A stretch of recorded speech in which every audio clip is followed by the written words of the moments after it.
విదేశాల్లో ఉద్యోగం అనగానే అదేంటో, ఆ కంపెనీ ఏంటి, ఆ కంపెనీ స్టేటస్ ఏంటి, వాళ్ళ రోజున ఇంటర్నెట్ ఉంది, వ్యవస్థ ఉంది, ఇవన్నీ చూసుకోవాలి కదా. కాస్త డబ్బులు ఖర్చు పెట్టుకుంటే అక్కడ వచ్చేస్తుంది ఉద్యోగం అనగానే.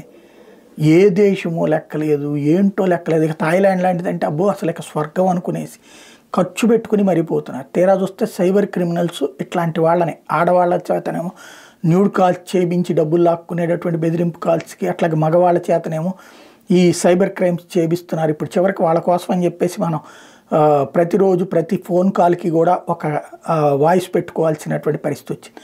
ఇట్లాగా విదేశాల్లో ఉద్యోగాల పేరుతో సైబర్ నేరగాళ్ల వల్ల చిక్కినటువంటి థాయిలాండ్లో బందీగా మారినటువంటి యువకుల గురించి తాజాగా టైమ్స్ నౌ లాంటి వాళ్ళు, టైమ్స్ ఆఫ్ ఇండియా లాంటి వాళ్ళు మంచి స్టోరీలు హైలైట్ చేసుకొచ్చారు. ఏం జరుగుతుంది అన్నది దాని మీద కేంద్ర మంత్రి బండి సంజయ్ జోక్యంతో 540 మందిని విడిపించారు. ఇప్పుడు ప్రత్యేక విమానంలో భారత్కి తెలుగు రాష్ట్రాల యువకుల్ని తీసుకొస్తూ ఉండటం అన్నటువంటిది.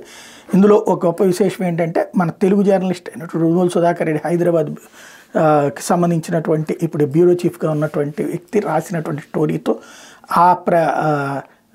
స్పందించి ప్రభుత్వం ఈ చర్యలు తీసుకుంది.